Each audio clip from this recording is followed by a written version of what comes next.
Bismillahirrahmanirrahim. Kita lanjutkan bahasan kita tentang dependency parsing. Di sini adalah bagian yang ketiga dari bahasan kita yang saya ambilkan dari buku Speech and Language Processing di bab 15. Untuk bahasan yang sekarang, yang nomor 3 ini, kita akan membicarakan tentang dependency formalism. Ya, ini adalah outline dari bab 15, di mana kita sudah membahas di video sebelumnya. Untuk bagian pertama ada introduction sudah, kemudian dependency relation juga sudah, kemudian di bagian 3 ini kita akan membahas tentang dependency formalism, dan salah satu sub bagiannya adalah apa yang disebut dengan projectivity.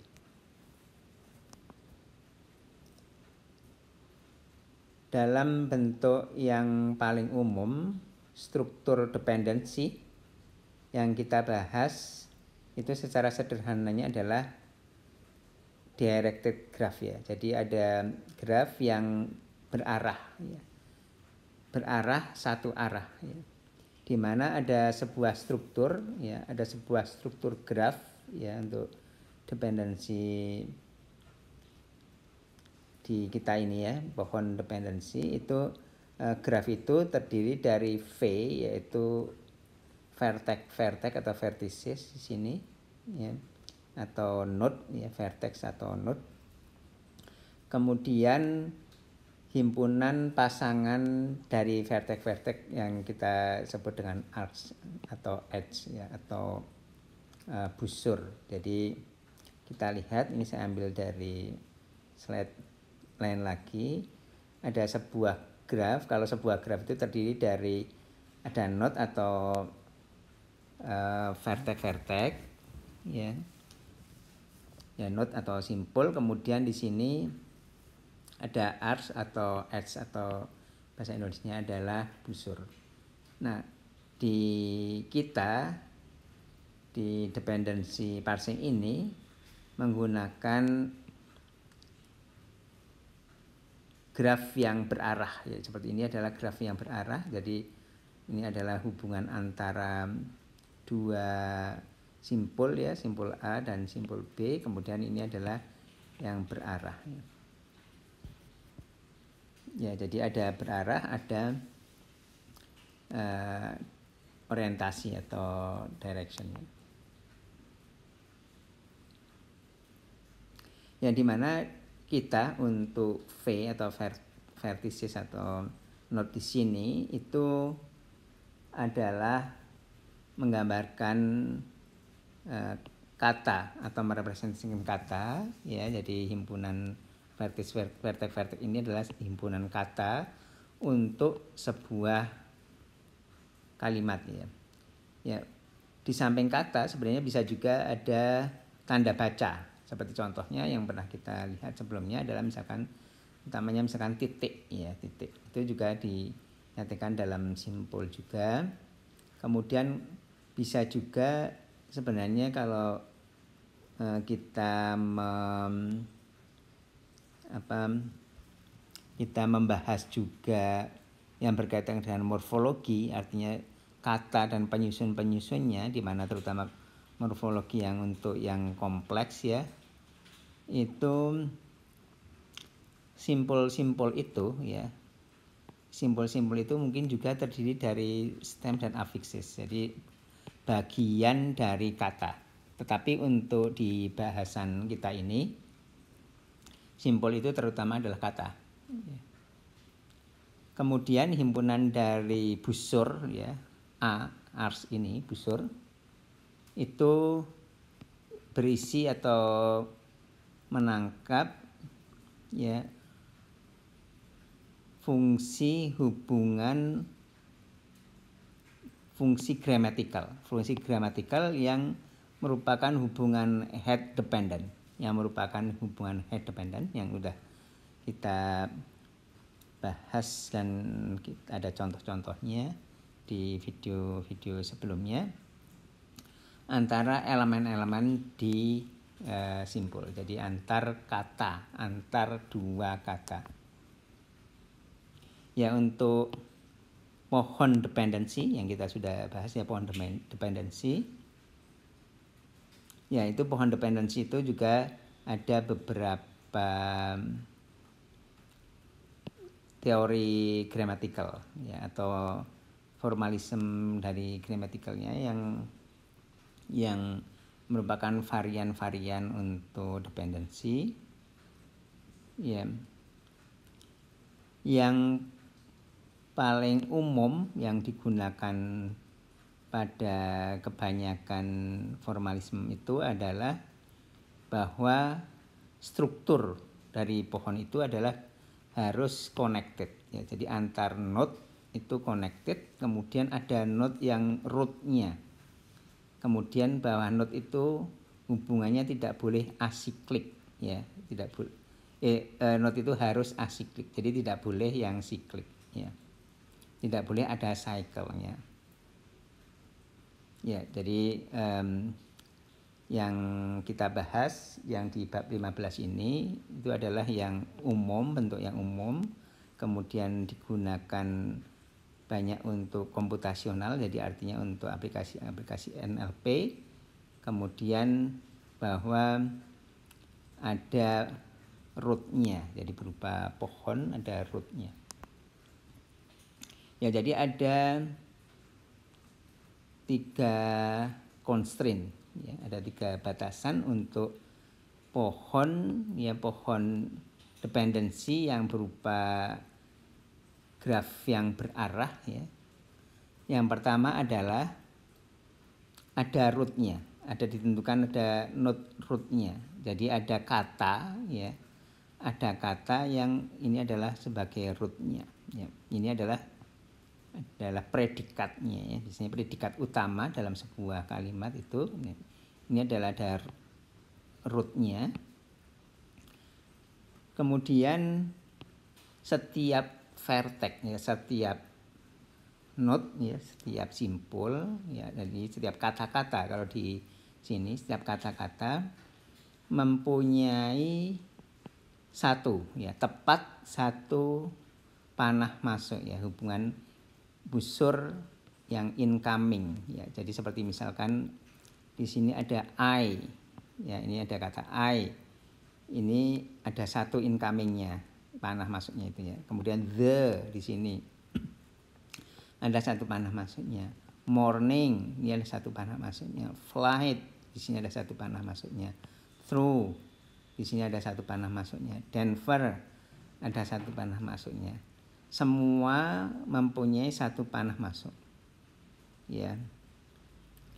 Yang kita lihat kalau di bagian yang kanan, representasi yang kanan ya, ini sama sebenarnya, hanya direpresentasikan dengan bentuk seperti ini. Dan fungsi relasi yaitu ada and subject, ada direct object, determiner, and mode dan case itu tidak dituliskan di sini. Dituliskan juga bisa, tapi di sini tidak dituliskan. Kita lihat juga bahwa yang seperti kita sudah bahas, bahwa di sini secara implisit artinya kalau di bawah itu adalah panahnya itu ke bawah seperti ini. Artinya panah itu maksudnya ke arah dependentnya. Kita lihat bahwa I ini juga satu panah masuk, flight juga, the, morning, Denver, through ya, seperti itu. Jadi yang di constraint nomor 2 ini disebutkan kecuali rootnya, node root, kata root. Di mana kata root di sini adalah prefer ini ya. Jadi prefer ya di sini ya, artinya tidak berupa, dia tidak berupa dependent ya. Jadi dia tidak berupa dependent. Kalau di sini ya rootnya di sini ya, terutama mungkin ini di sini ya. Artinya prefer ini, predikat ini bukan berupa dependent dari head yang lain ya. Kalau seperti misalkan I ya, I di sini kan dependent dari prefer dan seterusnya. Kemudian constraint yang nomor 3, ada sebuah jalur yang unik ya. Ada sebuah unique path dari root untuk setiap simpul. Ya, jadi seperti misalkan kita lihat contohnya, misalkan untuk yang lebih jelasnya, untuk yang di bagian kanan ini saya hapus dulu coret-coretannya. Jadi yang constraint nomor 3 disebutkan bahwa untuk setiap simpul, ya, setiap simpul artinya setiap kata di sini, misalkan the itu ada jalur yang unik dari root, yaitu dari prefer ke flat ke sini, ya, ke the. Kemudian misalkan through yang paling bawah, ini juga ada jalurnya, jalur dari root, ini kan dari sini jalurnya ke sini dan ke sini dan seterusnya. Jadi untuk semua note, semua simpul, yaitu semua kata itu ada jalurnya, jalur dari sebuah, ya. Jadi ada hanya satu aja, satu jalur yang unik, yang jalur dari root. Ya, jadi ada 3 constraint ini. Ya, jadi constraint ini untuk 3 constraint ini artinya untuk memastikan, ya, bahwa setiap kata itu mempunyai head, ya. Jadi semua kata mempunyai head kecuali yang rootnya. Kemudian untuk memastikan juga bahwa struktur dependensi ini terhubung, ya. Struktur dependensi ini terhubung. Kemudian juga untuk memastikan bahwa ada simpul root, sebuah simpul root di mana setiap kata itu mempunyai jalur berarah yang unik, ya, seperti tadi, ya. Jadi artinya 3 constraint yang di slide sebelumnya tadi untuk memastikan 3 hal ini. Ya, ini kemudian saya ambilkan dari Wikipedia. Ya, saya ambilkan dari Wikipedia, yang Wikipedia entry-nya adalah discontinuity untuk linguistik. Jadi ada pengertian, ya, ada yang disebut dengan discontinuity, ya, di mana sebuah discontinuity ini terjadi untuk sebuah kata, ya, untuk sebuah kata atau frase yang terpisah, ya, sebuah kata atau frase yang terpisah dari kata atau frase yang modifies-nya, yang dimodifikasinya, yaitu dari yang dependent-nya, ya. Ya, jadi tidak ada jalur, ya, tidak ada koneksi langsung, tidak ada koneksi langsung kata tersebut dengan yang ada di dalamnya atau yang kata yang modifies-nya. Nanti akan kita lihat contohnya. Jadi ini tidak ada koneksinya. Yang itu, ya, yang itu artinya implikasinya adalah, atau kita bisa lihat bahwa terjadi crossing line. Nanti akan kita lihat ada crossingnya, crossing line. Jadi jalurnya ada crossing di dalam struktur pohon tersebut. Ya, jadi istilah discontinuity ini ada beberapa istilah. Nah, kemudian di sini di bab 15 ini terutama istilahnya adalah projectivity, ya. Projectivity istilahnya.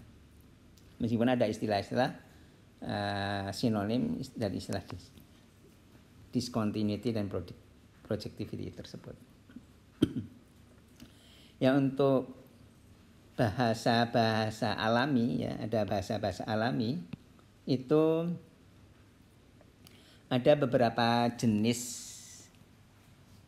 discontinuity yang memang mungkin terjadi, ya. Jadi untuk bahasa Inggris misalkan nanti akan kita lihat bahwa ada beberapa jenis discontinuity yang memang bisa diizinkan untuk terjadi. Dan mungkin, artinya secara grammar itu benar, dan ada yang discontinuity. Ya, jadi discontinuity ini adalah mungkin saya perjelas lagi, tadi saya kira ada yang perlu diperbaiki sedikit. Discontinuity itu adalah pelanggaran projectivity ya. Jadi pelanggaran projectivity, saya balik lagi ke sini. Jadi discontinuity itu adalah pelanggaran projectivity. Ya.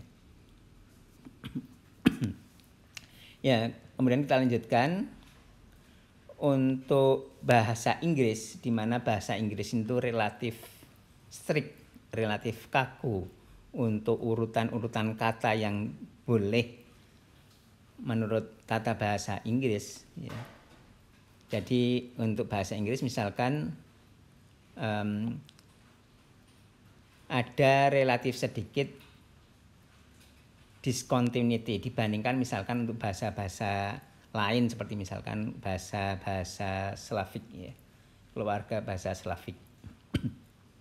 Di mana di keluarga bahasa Slavik itu lebih memperbolehkan, lebih permisif terhadap adanya discontinuity.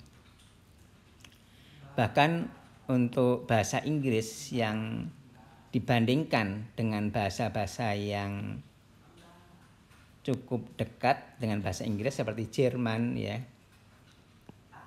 bahasa Inggris itu lebih kaku, yang hanya mengizinkan beberapa discontinuity. Ya, tetapi itu tetap memperbolehkan beberapa discontinuity, tetapi relatif sedikit. Nah, ini kita lihat ya untuk dependency base ya, untuk pohon dependency. Ini contohnya seperti ini penggambarannya, atau kita lihat dulu di slide yang pertama, yang di video pertama kita lihat di sini.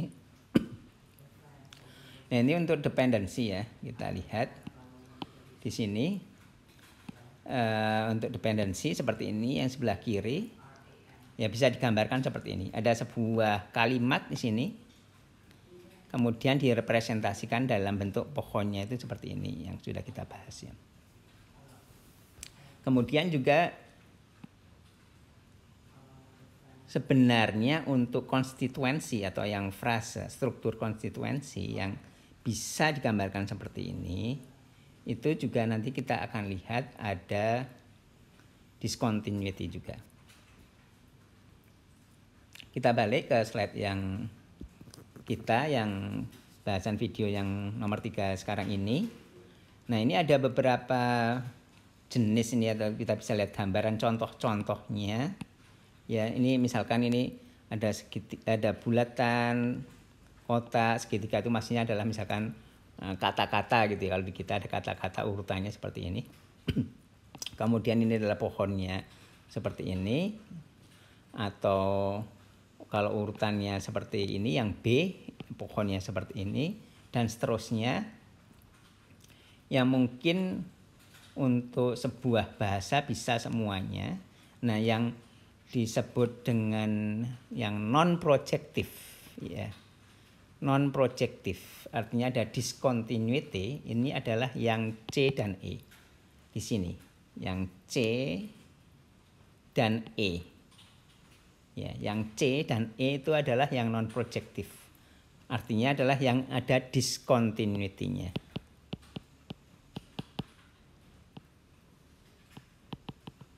Ya, jadi yang C dan E. Kita lihat di sini seperti tadi disebutkan bahwa ada crossing ya, ada crossing. Nah, ini kita lihat ada crossingnya di sini. Nah, kalau kita gambarkan ya, kita gambarkan dengan bentuk yang seperti ini. Misalkan ini adalah kotak, ini adalah bulat, dan ini ada segitiga. Kemudian hubungannya adalah seperti ini ya. Ini adalah seperti ini. Kemudian dari kotak ke segitiga. Nah, ini kan bisa direpresentasikan seperti ini sebenarnya untuk yang C.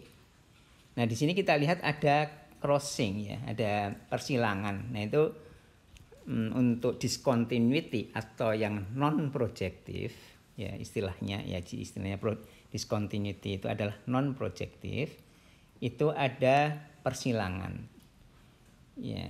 Jadi untuk yang C ya, untuk pohon yang C dan pohon yang E itu ada persilangan, artinya discontinuity. Untuk yang selain itu, yang A, yang B ya, yang D, yang F ya, itu tidak ada ya. Jadi ini contoh discontinuity adalah untuk yang C dan E. Ini adalah yang dependency yang kita bahas sekarang. Nah, meskipun kita tidak membahas konstituensi ya, kita udah yang konstituensi itu dibahas di bab sebelumnya di buku Speech and Language Processing, yaitu kita bahas kalau dependency itu bab 15, kemudian kalau untuk konstituensi itu di bab 12, 13, dan 14. Nah, kita lihat juga sebenarnya ada discontinuity untuk yang konstituensi base ini.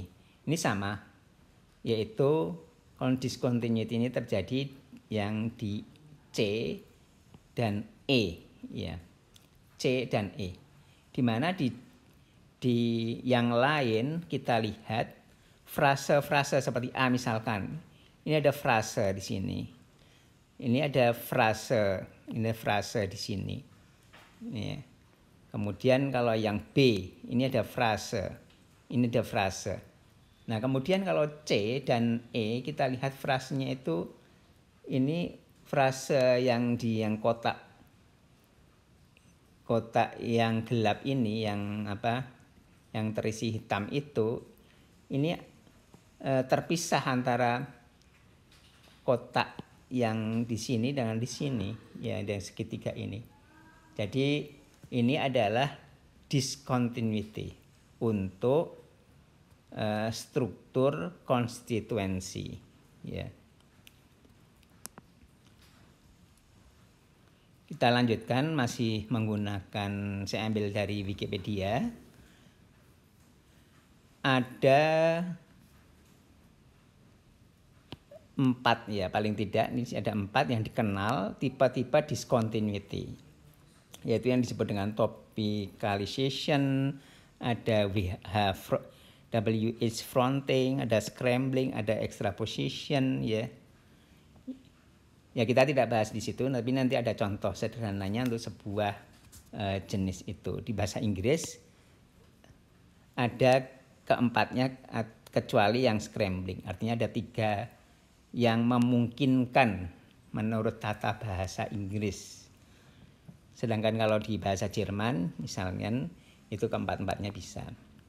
Ini contohnya, tadi salah satu bentuk discontinuity yang memungkinkan untuk bahasa Inggris itu adalah bentuk yang WH fronting ya. Jadi ada bentuk WH di depan ya. Seperti ini misalkan contohnya untuk yang kita lihat yang dependency dulu ya. Ini adalah dependency yang di sini, yang B ini ya. Ya, di sini ada WH-nya adalah who, ini ada who di depan frontnya di kalimat di bagian depan. Nah, di sini kita lihat bahwa ada root, misalkan has ini adalah root. Kemudian ada subjek, ada subjek, ada objek. Kemudian tapi ada juga di sini ada yang who-nya, dan kita lihat kalau dari sisi penampilannya ini adalah artinya hubungan atau busur di sini itu ada crossing ya, ada crossing. Artinya di sini adalah ada discontinuity ya, ada discontinuity. Demikian juga untuk kalimat yang sama kalau menggunakan konstituensi. Nah, ini di sini konstituensinya adalah bahwa ini juga ada discontinuity. Jadi ini who dan tutoring ini merupakan satu frase, tapi frasenya itu terpisah, yang satu di sebelah, yang di depan, yang satu di belakang. seperti itu. Jadi ada discontinuity. Nah kemudian kita lanjutkan, ini saya tadi udah selesai tidak menggunakan Wikipedia lagi. Ini adalah materi dari buku Speech and Language Processing di bab 15 ini, saya ambilkan dari situ. Ini adalah projectivity ya. Projectivity itu artinya tidak discontinuity. Ya, jadi pengertian dari projectivity yaitu artinya ada constraint tambahan ya. Ada constraint tambahan yang merupakan terkait atau turunan dari urutan kata-kata yang akan kita parsing ya misalkan. Jadi ada kata-kata inputnya, urutan kata-kata dari kalimat tersebut ya.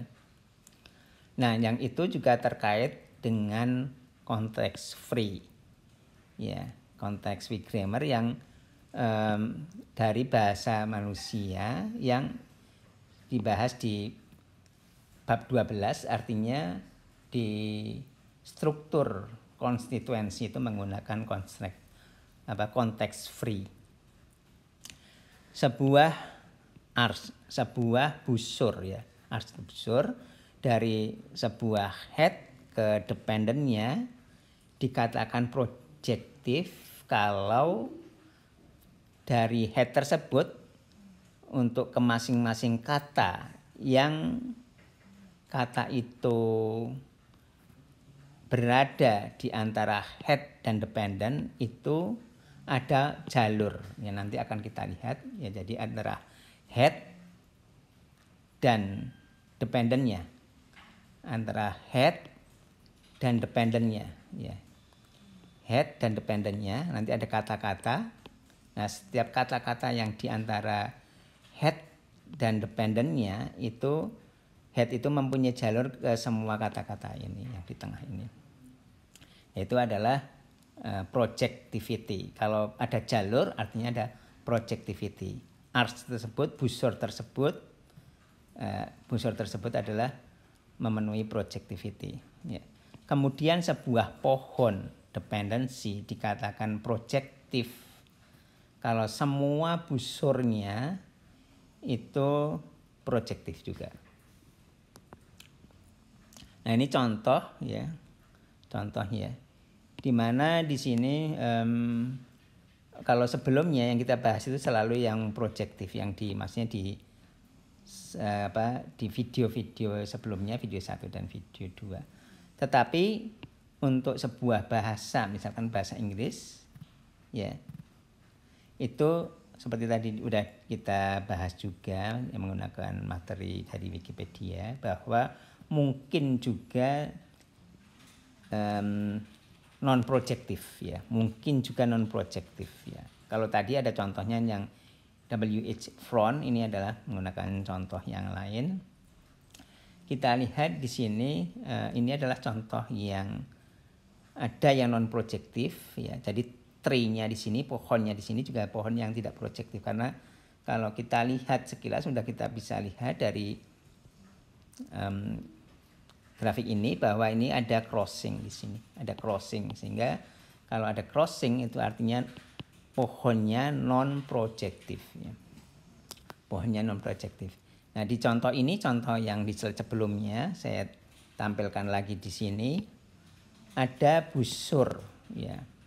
Busur dari flight, ini busur dari flight ke modifiernya was. Jadi headnya itu flight, kemudian ada modifier atau ada dependentnya itu adalah was. Jadi ini adalah headnya, kemudian ini adalah dependentnya, seperti itu.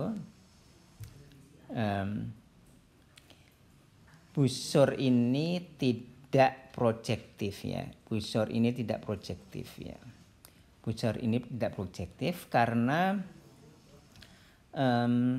seperti tadi sudah dikatakan bahwa kalau projektif itu harus semua yang antara flight dan was itu harus ada hubungan dari flight ke masing-masing kata itu. Kita lihat di sini ya, dari flight ya, dari kata flight itu tidak ada jalur ke this ya. Dari flight tidak ada jalur ke this. Dari flight tidak ada jalur ke morning. Itu artinya ini adalah non projective karena tidak ada jalur dari flight ke this dan tidak ada jalur dari flight ke morning. Kalau yang namanya projective harus dari flight itu harus ada bisa ke this, ada bisa ke morning, bisa ke which gitu ya. Ya kemudian oleh karena itu pohon ini disebut dengan pohon yang non projective. Ya, kita lihat bahwa dengan crossing ya, ada yang crossing tadi, ada yang crossing itu menyatakan bahwa itu adalah non projective ya. Jadi kalau ada crossing itu adalah non projective. Kemudian ada isu-isu yang berkaitan dengan projectivity. Paling tidak di sini ada concern kita ada 2 isu yang terkait dengan projectivity tersebut. Yang pertama adalah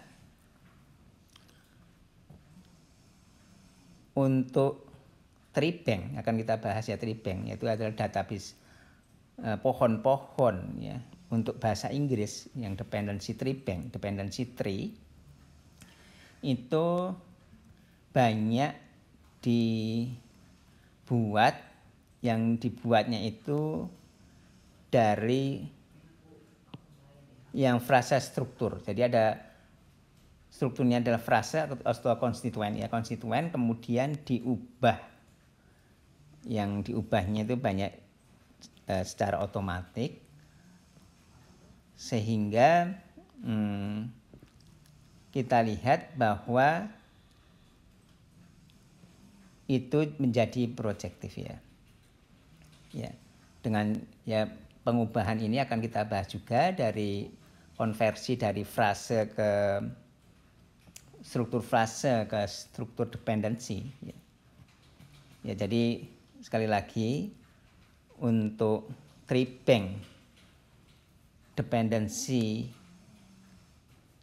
untuk bahasa Inggris itu karena dibuat dari yang udah ada, struktur yang sudah ada, pohon yang sudah ada, dari struktur frase diubah menjadi yang struktur dependensi ya, sehingga karena struktur frase itu dibuat dari konteks free sehingga biasanya adalah projective. Kemudian yang kedua ya, isu yang kedua